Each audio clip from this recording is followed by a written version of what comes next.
vient de traiter les modules, maintenant on va traiter les arguments. Alors les arguments, cette fois-ci, c'est une question d'angle. C'est une notion d'angle. Donc on va reprendre.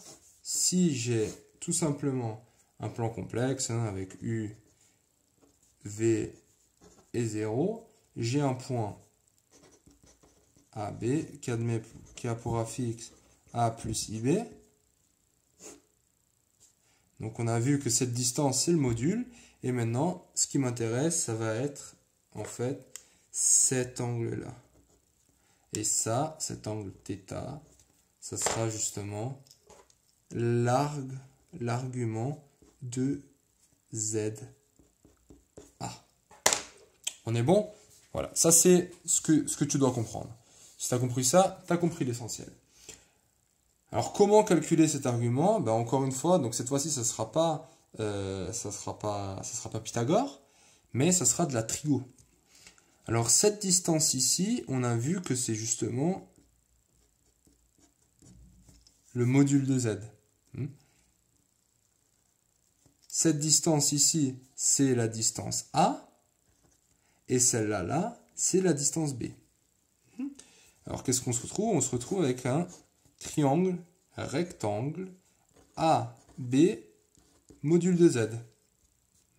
Et nous, on cherche cet angle, θ. Alors comment on calcule ça? Ben, c'est SOHCAHTOA. SOHCAHTOA. En tout cas, moi, c'est comme ça que je le retiens. Sinus est égal à opposé sur hypoténuse, cosinus adjacent sur hypoténuse, tangente opposée sur adjacent. Nous, on cherche ça. Qu'est-ce qu'on a? Est-ce qu'on a le module? Est-ce qu'on a A? Est-ce qu'on a B? Voilà. C'est exactement ça ce qu'on va trouver. Donc ça, le mieux, ça sert à rien qu'on parle dans la théorie. Le mieux, c'est vraiment de faire les exercices et de bien comprendre comment trouver l'argument. Donc, c'est-à-dire comment trouver cet angle. Intéressant, en fait, là, on change un peu la notion de localiser un point. L'idée, quand on a un point, on a A et B. Ouais, et là, l'intersection, ça va me donner le point. Là, maintenant, je ne sais pas si tu observes, mais avec une distance et un angle, on arrive aussi à se dire, ok, on attrape ce point avec une distance, cette certaine distance, le module et un angle. Bref, je te rappelle que la notion de module et d'argument a été introduite pour introduire la forme trigonométrique. Parce que pour le moment, tous nos complexes, on les exprime de cette manière, avec AB des réels, ce qui est la forme algébrique. Bientôt, on va voir la forme trigonométrique, justement. Alors, concernant l'argument, quelques propriétés, comme pour le module. Qu'est-ce qu'on peut dire? On peut dire les choses suivantes. Alors déjà, bon, des banalités, que je ne vais même pas appeler vraiment propriétés, c'est juste des observations d'abord. C'est quoi l'argument d'un nombre réel?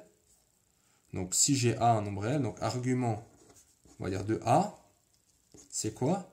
Bah, ici, si je suis sur cette partie, j'ai un angle de quoi? De 0.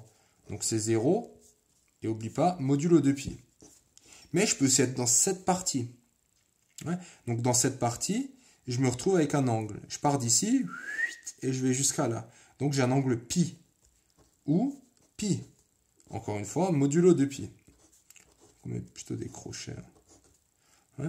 Donc, tu as compris pourquoi c'est 0? C'est parce que je reste là-dessus. Donc, là et là, il ne décolle pas, donc c'est 0. Et après, toujours 2π. Parce que celui-là, il est bon, celui-là, il est bon, celui-là, il est bon, celui-là, il est bon. Donc, ça avec A appartenant à R. Si maintenant, donc l'argument de AI, donc ça c'est un imaginaire pur, bah, ça va être quoi? Bah, l'imaginaire pur, il est là-dessus. Ça c'est l'axe des imaginaires purs. Donc ça va être π sur 2, modulo de π, ou, donc s'il est en dessous, ça va être quoi? Moins π sur 2, modulo de π. Donc ça c'est les premières observations qu'on peut faire. Ouais. Donc du coup, argument de moins A, ça va être moins argument de A, par exemple. Parce que moins A, il est là, si A il est positif. Ok. Après, maintenant, des propriétés pour simplifier un peu la vie. Donc, qu'est-ce qu'on a comme propriété? Propriété. Les suivantes. Donc, on va prendre Z et Z', des nombres complexes. Donc, l'argument de Z fois z', ça va être l'argument de z plus l'argument de z'. Et on n'oublie jamais le modulo de pi. L'argument, donc ça c'est quand on a une multiplication. Maintenant, quand on a une puissance, par exemple, une puissance, hein, on peut travailler sur les puissances, l'argument de z à la puissance n avec n un entier naturel, blablabla, hein, est égal à quoi? Est égal à n fois l'argument de z. Qu'est-ce qu'on oublie?